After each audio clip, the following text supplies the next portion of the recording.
Yo, what's up guys, welcome to Daily Screen. Gue udah lama banget pengen bahas materi ini, sebenarnya udah gatel banget. Ini terkait dengan dunia Star Wars, bisnisnya dan juga para fansnya. Dan jujur video ini tentu bakal ada pro dan kontra, bakal mungkin menimbulkan kontroversial. Ini pandangan gue dari orang luar yang tidak terlalu mengetahui tapi memantau dunia Star Wars. Pertanyaannya adalah, kenapa Star Wars nggak laku di Indonesia? Iya, kalian bacot-bacot mungkin yang fans Star Wars jelas laku karena kalian fansnya. Tapi secara umum, secara reguler, masyarakat Indonesia nggak terlalu suka dengan film Star Wars. Kenapa? Kenapa gitu? Jadi buat teman-teman yang mungkin udah tahu banget dengan sejarahnya, silahkan gue minta kalian untuk komen di kolom komentar di bawah, bang, karena Star Wars gini bla bla bla bla bla. Dan untuk sekarang gue udah lama banget nunggu. Kita tahu sendiri bahwa Star Wars itu kan dibeli sama Disney dari Lucasfilm sejak tahun 2012. Dari tahun 2012 itu ternyata nggak ada kemajuan sampai detik ini. Ya sekarang memang udah mulai gairah-gairah dari dunia Star Wars ini udah mulai naik gitu ya. Sejak adanya series The Mandalorian dan jasa-jasanya si Jon Favreau juga yang buat Iron Man pertama gitu ya. Mau nggak mau juga kalian harus mengakui bahwa ada orang dalam Marvel juga yang bisa menaikkan hype dari Star Wars ini lagi berkat Jon Favreau dan juga teman-temannya mengangkat The Mandalorian gitu. Barulah akhirnya ada Andor, ada juga Ahsoka, kemudian yang terakhir ada The Acolyte. Nah, ngomongin soal The Acolyte, sebenarnya ini juga menjadi trigger gue ngebahas ini ya. The Acolyte itu endingnya gue cukup suka, agak ngegantung lah kayak gitu. Tapi ternyata baru-baru ini diumumkan kalau Disney tidak melanjutkan season kedua dari The Acolyte, yang banyak banget fans yang cukup penasaran dengan cerita dari Osa dan juga teman-temannya ini gitu ya. Tapi entah kenapa nggak dilanjutkan gitu ya. Tentu nggak dilanjutkan ini karena memang banyak banget pro dan kontra di dunia perfansan dari Star Wars ini. Gue bukan fans Star Wars tapi gue memantau. Gue memantau kalian gitu ya. Apalagi khususnya di global ya. Gue nggak terlalu tahu dengan Indonesia, tapi gue tahu bahwa fans Star Wars di Indonesia juga banyak banget. Tapi memang belum terlalu kayak gimana ya, ngomong kasar. Gue mencoba mencari kata-kata yang lembut gitu ya. Fans Star Wars itu kebanyakan memang seleranya orang menengah ke atas. Bukan berarti Mas Marvel menengah ke bawah, bukan. Karena memang orang-orang yang cinta sama Star Wars itu rata-rata yang umurnya udah tua, atau setidaknya anak-anak dari fan orang yang cinta sama Star Wars sejak tahun 1977 itu turun-temurun. Mereka suka dengan ceritanya, tapi kalau orang yang lahirnya cuman pengen menikmati sinema, yang awal-awalnya memang nonton sinetron, itu kayaknya nggak akan suka dengan cerita dari Star Wars. Orang-orang ini memang belum tergolong banyak, terutama di Indonesia, dan juga gue memantau ya, mereka ini juga agak keras dengan banyaknya perilisan-perilisan dari Star Wars. Terutama ketika Disney udah merilis dan juga membentuk dan juga melahirkan film-film dari Star Wars. Mereka jor-joran bilang ini jelek, ini jelek, ini jelek, ini jelek, semuanya jelek. Dan akhirnya membuat kita orang-orang yang luar agak antisipasi, ini film apaan ya? Kok dibilang jelek gitu ya? Karena jujur faktanya adalah kebanyakan oknum tapi kebanyakan fan dari Star Wars itu merasa bahwa banyak banget cerita-cerita meh yang dibuat asal jadi dari film-film Star Wars yang membuat mereka nggak puas. Udahlah carut marutnya udah terjadi dari atas, fansnya nggak terima, orang-orang kayak kita yang di luar, aduh gue nggak mau, itu film kan katanya jelek gitu. Jadi kayak itu ada salah satu sebab kenapa Star Wars nggak laku di Indonesia. Tapi kita tarik lagi ke belakang, kita tahu sendiri bahwa Star Wars itu lahir sejak tahun 1977 oleh tim Lucasfilm gitu ya. Dan lahirnya tahun 1977 khususnya di Indonesia. Bayangkan di tahun 1977 perkembangan negara kita itu lagi gimana gitu ya. By the way kita lagi syuting ini juga agak panas nih Indonesia gitu ya. Nah, tahun 1977 itu ngomongin soal internet deh. Internet ya Allah, bisa kalian bayangkan di tahun segitu gitu ya. Kita aja masih pakai HP Nokia itu aja, gue pakai HP Nokia telolet itu aja di tahun 2000-an. 2001, 2002 gue lupa gitu ya. Barulah akhirnya BlackBerry gitu ya.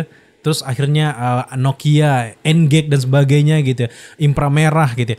Tahun 1977, bayangkan gimana kita mau mengakses film-film itu sementara akses internet gak ada.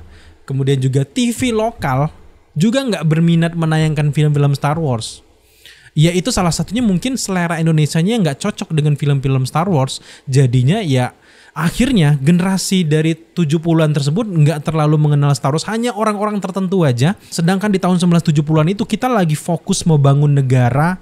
Bener-bener masih kayak, mohon maaf, kayak kita tuh lagi bener-bener dari primitif gitu ya menuju ke perkembangan zaman gitu. Lagi bener-bener negara pun pengelolaannya masih kayak carut marut kayak gitu, apalagi di 98 kan lagi kerusuhan. Boro-boro kita mau membentuk komunitas, negara kita aja perlu dikhawatirkan gitu. Jadi di sana di tahun 1977 sampai ke tahun 90-an itu benar-benar akses akan film Star Wars itu nggak ada. Ada pun itu mungkin ya orang-orang yang biasa keluar negeri, orang-orang pejabat yang punya akses DVD, Blu-ray, yang punya TV kayak gitu. Itu yang bisa gitu, karena memang sebelum diambil Disney di tahun 2012, Lucasfilm itu nggak yang terlalu jor-joran ngasih kayak jualan merchandise kayak gitu. Barulah setelah Disney mengambil, baru makin banyak tuh merchandise dialirin gitu ya. Masuk ke Disneyland ya, kalau apa namanya kalau zaman dulu tuh ya, Disneyland. Kerjasama antara Lucasfilm pun sebenarnya sebelum diambil Disney tahun 2012 itu pun mereka udah banyak kerjasama masuk ke kayak wahana-wahana kayak gitu. Gue lupa, kalian tambah kolom komentar di bawah gitu ya. Mereka udah kerjasama, barulah akhirnya Disney mengambil Lucasfilm. Disinilah permasalahannya pecah, di mana Disney dan juga timnya itu bener-bener pengen memilking nih Star Wars. Karena di luar negeri Star Wars tuh sangat digandrungi dan disukai, sehingga mereka pengen buat seriesnya, pengen buat penjualan dari DVD offline-nya banyak gitu, pengen buat merchandise penjualannya banyak. Akhirnya dengan banyaknya tuntutan itu, belum lagi tuntutan para fans, belum lagi tuntutan para produser yang pengen filmnya bla bla bla, nyangkut ke sini, nyambung ke penjualan dari merchandise. Akhirnya sutradara pada saat itu ngangong-ngangong gitu, kayak wah, aduh pusing banget, nggak punya ruang yang luas untuk membuat ceritanya lebih bisa dinikmati banyak orang. Alhasil nyambung lagi ke masyarakat kita Indonesia ketika gue inget ya, gue kan kelahiran tahun 90-an ya, 90 awal ya jelasnya gitu ya. Dan gue tuh masa-masa bocil gue tuh di tahun 95 tuh udah bocil gue. Dan itu gue ingat banget bahwa Star Wars tuh udah mulai banyak di buku-buku tulis, kemudian juga di ciki-ciki ya. Iya, di ciki-cikian itu udah mulai banyak kenyebar Star Wars. Tapi gue nggak tahu ini karakter apa, Star Wars apa gitu. Kalian yang mungkin di tahun 90-an anak orang kaya jelas tahu lah gitu Star Wars. Kalian pastinya udah mainan lightsaber. Kalau gue untuk masyarakat dari kampung kayak gini, kayak akses untuk Star Wars itu nggak ada. Sedangkan orang dari kampung kayak gue tuh sekarang kan udah mulai level, udah mulai bisa menikmati sinema, bahkan sekarang udah bahas film. Jadi untuk memulai Star Wars dari awal lagi susah. Karena memang lagi-lagi kesalahannya distribusi dari Amerika sana ke Indonesia itu nggak nyampe, putus gitu, nggak ada. Jadi itu salah satu yang menyebabkan Star Wars ini nggak laku di Indonesia. Bahkan sampai detik ini kita tuh masih belum paham dengan cerita dengan Star Wars. Gue udah mencoba berulang kali nonton Star Wars yang zaman dulu. Meskipun ceritanya sederhana dari sisi gelap, dark side, dan juga yang sisi baik gitu, para Jedi gitu ya. Tapi udah males nontonnya gitu. Bahkan di tahun 1977 itu pun, fans Star Wars sendiri pun dibuat bingung. Karena loh, film pertama kok justru judulnya Star Wars. Ya memang yang pertama memang Star Wars doang ya. Tapi tiba-tiba muncul lagi Star Wars 4. Loh, kok tiba-tiba Star Wars 4 gitu ya. Setelah itu baru ada Star Wars 5 dan 6. Setelah dari trilogi ini lanjut lagi baru mulai Star Wars yang pertama, kedua, ketiga gitu. Alasan Lucas pada saat itu kayaknya memang pada saat itu idenya tuh udah liar banget, tapi teknologi pada saat itu belum bisa mencangkup kayak cerita yang dia pengen. Karena ini kan dari antar galaksi luar angkasa yang jauh banget dari imajinasi masyarakat Indonesia tahun 70-an gitu. Bukan understatement kita gitu, tapi kayak nggak cocok dengan pemikiran kita yang masih levelnya mungkin Arya Kamandanu, Barry Prima, Susana gitu. Mungkin apalagi di tahun 70-an itu film-film yang si Pitung misalnya masih level itu kita. Tiba-tiba dijejali yang imajinasi fantasi, tiba-tiba di luar angkasa tuh kayak gitu ya. Wah, boro-boro. Nah, dari nenek moyang kita itu turun sampai sekarang, akhirnya kita memang gak relate dengan cerita dari Star Wars. Berbeda dengan pengembangan dari Marvel Studio dengan Marvel Cinematic Universe mereka yang dimulai di era-era tahun 2010-an lah. Itu akses ke televisi itu udah banyak. TV lokal udah mulai banyak menayangkan film-film dari Marvel dan sebagainya. Bahkan DVD bajakan itu, meskipun kita nggak boleh DVD bajakan, tapi itu salah satu distribusi yang paling cor juga pada zaman itu gitu. Jadi membuat kita bisa nonton, oh ada yang namanya Iron Man, ada yang namanya ini. Kita ngerental VCD zaman dulu ya. Kemudian itu juga salah satu aspek yang membuat Marvel dan juga film superhero lebih dekat sama kita gitu ya. Sedangkan Star Wars ini gimana ya kita ngomong, Star Wars itu adalah kayak berasa wah itu film orang kaya, kita nggak akan mengerti kayak gitu kayak gitu. Jadi kita sampai sekarang pun kebawa insting-insting dan juga mindset itu, dan lihat film Star Wars itu udah pusing duluan gitu karena terpecah-pecah gitu.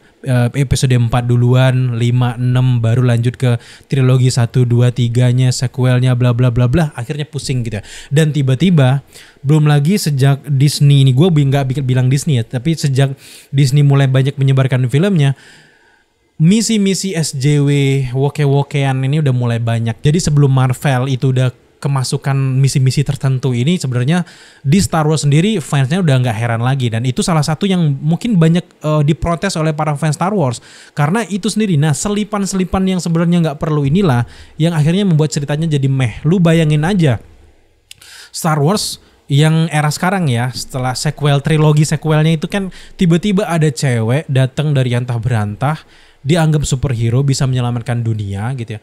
Bukannya mereka membikin kayak cewek itu dibuat development karakternya dari awal, wow dia memang layak nih, lebih dari cowok, kuat, memang keren banget gitu. Tiba-tiba datang bisa nyelamatin dunia, gimana? Apalagi buat kalian fans dari Star Wars aja kayak mikir, aduh kok kayak gini sih gitu ya. Kok terlalu dipaksakan gitu. Apalagi buat kita yang di luar lingkup kalian gitu. Gue akui bahwa fans Star Wars itu benar-benar bukan nerd ya. Lebih ke loyalitasnya tinggi banget, kuat. Fans Star Wars di mana-mana, gue sempet main di toko-toko mainan, toys kayak gitu. Ada aja biasanya fans Star Wars yang ngumpul gitu. Apalagi di event-event kayak gitu. Ada yang bawa lightsaber. Gue suka banget. Tapi memang itu biasanya nyebarnya di kalangan kalian aja, putus untuk masyarakat umum. Apalagi kalau kita membandingkan dengan hype-nya Endgame, itu banyak yang FOMO.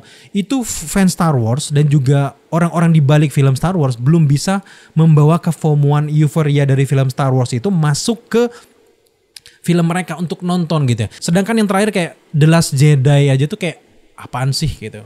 Ada banyak sekali potongan-potongan yang mengharuskan kita nonton film yang jadul dulu baru ngerti, itu yang bikin pusing gitu. Barulah gue udah mulai antusias lagi dengan Star Wars itu ketika hadirnya The Mandalorian, Din Djarin, Pedro Pascal ini, ada Grogu juga. Sedangkan di Grogu itu sendiri kayak gue mikir ini siapanya Yoda ya di awal-awal gitu. Akhirnya sekarang udah mulai ngerti.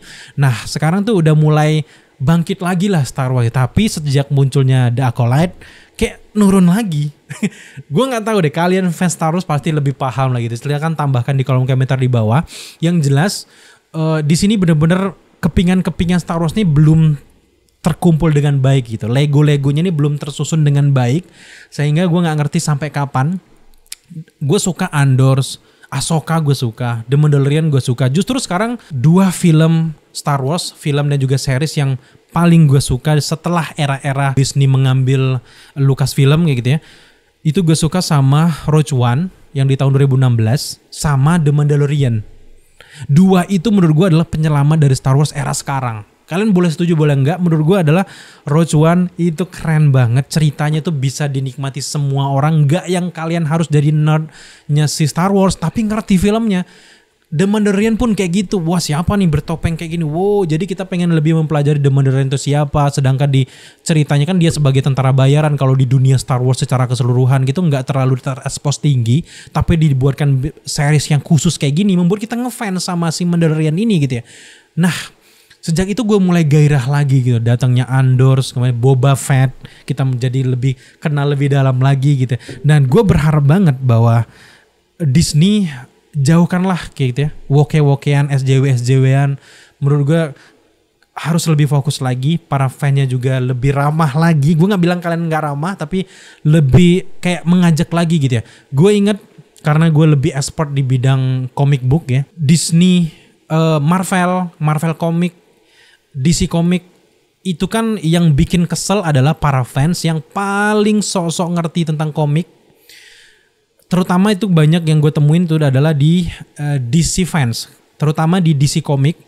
Wah, kalau kita ngomongin soal misalnya Cinematic Universe, gue bahas nih, wah ternyata jangan-jangan Superman nanti kayak gini, datanglah para fans dari DC misalnya, pluk, oh dasar lu nggak ngerti gitu. Kalau di komik tuh kayak gini, nggak kayak gitu ceritanya. Di komik tuh kayak gini ceritanya, jadi nggak bisa gitu. Hal yang kecil kayak gitu yang bikin orang-orang malas bahas universe lu kayak gitu. Nah kayak gitu, bukan Disney doang sebenarnya, dari Marvel juga ada beberapa komunitas-komunitas yang terlalu kayak kutu buku banget gitu tentang komik. Oh kalau di komik gue ngerti banget komik. Lu jangan menjagal kayak gini, teori-teori tahi kayak gitu. Itu sih yang bikin gak berkembang menurut gue gitu ya. Boleh setuju boleh enggak deh. Karena memang orang-orang yang nerd, yang cuman di dalam ruangan kayak gitu baca komiknya menjelimet, ketika diskusi sama orang yang di luar yang reguler kayak gitu ngebodoh-bodohin orang kayak gitu, itu sih yang bikin gak maju gitu. Menurut gue kayak gitu. Gak tahu menurut kalian gitu. Itu lama-lama emosi juga jadinya gitu. Sebenarnya konsep prequel Cinematic Universe kan memang dilahirkan dari Star Wars kan. Akhirnya barulah ikut-ikutan si Marvel Studio dengan Marvel Cinematic Universe, DC Cinematic Universe ngumpul di suatu film di layar lebar yang membuat para fans tuh enjoy banget untuk menikmati dan juga berteori gitu. Kalian gak harus baca komik, kalian bisa mengerti jalan ceritanya, kalian bisa berteori asik. Itu yang membuat ngumpul kayak gitu.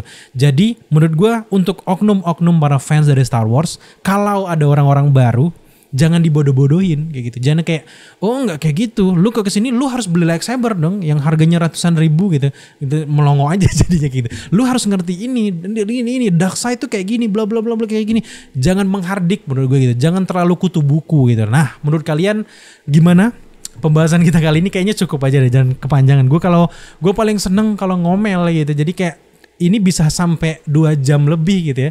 Mending gue bikin podcast sendiri di pecah part 1 part. Kalau rame part 2 gitu aja. Kayaknya gak usah terlalu panjang. Intinya adalah kenapa Star Wars gak laku di Indonesia. Menurut gue adalah memang masyarakat Indonesia belum terlalu menyukai konsep-konsep kayak cerita-cerita cinematic opera kayak gini. Kayak kurang terlalu nyampe di pikiran mereka. Gue nggak bilang Indonesia bodoh atau enggak, tapi memang konsep kayak gini terlalu ketinggian lah. Kita ngomongin soal Star Wars yang far away kayak gitu. Barulah sekarang mungkin di beberapa kalangan yang udah mulai menerima konsep cerita seperti ini, tapi untuk secara keseluruhan belum. Jadi untuk segi imajinasi kadang nggak terlalu banyak orang suka. Orang lebih suka yang lebih sederhana. Jadi intinya adalah kita doakan saja semoga setelah masuknya Jon Favreau dan juga sutradara kekinian ini bisa membuat universe dari Star Wars keren lagi seperti sebelum diambil oleh Disney. Oke, thank you guys buat teman-teman udah menyaksikan pembahasan kita kali ini. Gue appreciate banget buat teman-teman yang udah nonton video ini sampai selesai. Buat teman-teman yang udah nonton tanpa skip sampai selesai, lu keren banget bro. Thank you buat teman-teman yang udah menyaksikan video kali ini. Kalau kalian nonton video ini belum subscribe dan suka dengan pembahasan kita dan pengen ada pembahasan lain yang lebih menarik lagi selain dunia Star Wars, silakan kalian tambahkan di kolom komentar di bawah. Jangan lupa untuk dukung kita dengan cara subscribe, like, komen, dan share. Serta jangan lupa juga untuk nyalakan notifikasi agar kalian mengetahui apabila kita mengupload video setiap harinya. Thank you guys.